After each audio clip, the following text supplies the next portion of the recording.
भी यह अनुभव किया होगा कि कई बार हम पर बेवजह की जिम्मेदारियां आ जाती हैं। नमस्कार दोस्तों, मैं मोनाली ठाकुर। जैसा कि आप सभी जानते हैं, मैं एक पास्ट लाइफ रिग्रेशन थेरेपिस्ट और कोच हूँ। आपने भी यह अनुभव किया होगा कि कई बार हम पर बेवजह की जिम्मेदारियां आ जाती हैं। हम सभी जानते हैं, हर खुशी और परेशानी का कोई कारण तो ज़रूर होता है।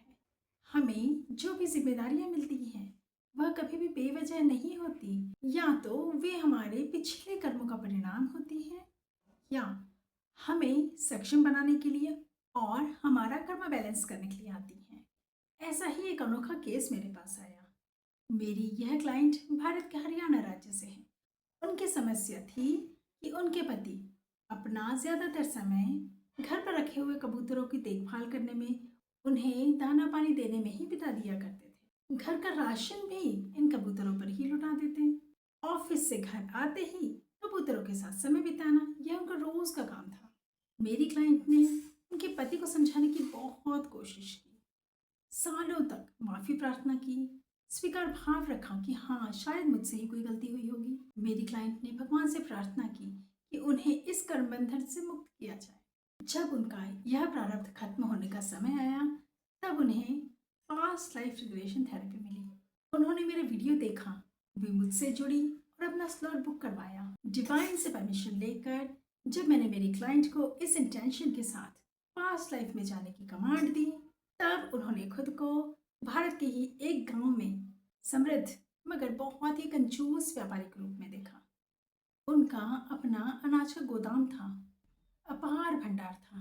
एक समय की बात है, उस गांव में बारिश ना होने की वजह से किसानों की फसलें सूख गई। गांव वालों के पास खाने तक के लिए अनाज नहीं बचा। गांव में अकाल और सूखे जैसी स्थिति हो गई। तब गांव के लोग उस समृद्ध व्यापारी से मदद मांगने के लिए उनके पास आए। उनसे प्रार्थना की कि वे अपने भंडार खोल दें। हमारे बच्चे भूखे मर रहे हैं, हमें अनाज दे दो, आपके भंडार तो फिर भर जाएंगे, मगर आज हम सभी की जान तो बच जाएगी।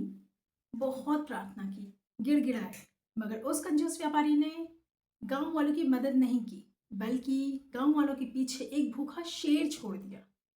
और व्यापारी खुद हवेली की छत पर खड़ा होकर सारा तमाशा देखता रहा। कई लोग मारे गए, कईयों ने उस व्यापारी को श्राप दिया, सारा गांव तबाह हो गया। यही सारा कर्मा मेरी क्लाइंट को इस लाइफ में बैलेंस करना पड़ रहा है। मेरी क्लाइंट के इस जन्म के पति वही शेर हैं जिन्होंने गांव वालों को भूखा भगाया था, उन्हें मारा था। इसीलिए इस जन्म में मेरे क्लाइंट के पति कबूतरों को दाना पानी देते हैं और उनकी देखभाल करते हैं। प्रेजेंट लाइफ के वे सारे कबूतर जो मेरी क्लाइंट के घर का सारा राशन खा जाते हैं, फिर भी उनकी भूख खत्म नहीं होती, उनका पूरा आंगन गंदा कर जाते हैं, वे वही गांव वाले हैं जिन्हें व्यापारी के रूप में मेरी क्लाइंट ने अनाज नहीं दिया था और भूखा शेर गांव वालों के पीछे छोड़ दिया था। सारी सच्चाई सामने आने के बाद मेरी क्लाइंट की उन सभी सोल से कॉर्ड कटिंग करवाई गई, उनसे माफ़ी मांगी गई और प्रेजेंट लाइफ के लिए उन्हें माफ़ किया गया। तब कहीं जाकर प्रेजेंट लाइफ में उनके घर से अब कबूतर धीरे धीरे जाने लगे हैं और मेरी क्लाइंट के हस्बैंड के स्वभाव में भी बहुत पॉजिटिव चेंजेस आए हैं। अब वे अपनी पत्नी और बच्चों का भी ख्याल रखने लगे हैं, उन्हें समय देने लगे, क्योंकि कॉर्ड कटिंग होने के बाद उन्हें कॉन्शियसली सेटिस्फैक्शन हो गया है कि उन्होंने भूखे गांव वालों को कबूतर के माध्यम से अनाज पहुंचा दिया। बहुत हैवी कर्मा था, एनर्जी सेटल होने में बहुत समय और मेहनत लगी। इस तरह इस परिवार का कर्मा बैलेंस हुआ। अब सभी आपस में बहुत खुश हैं। इस कहानी से यही सीख मिलती है कि हर परिस्थिति का कोई कारण होता है। अगर आपकी भी ऐसी कोई समस्या है तो मुझे कमेंट करें, क्योंकि हर समस्या का समाधान है।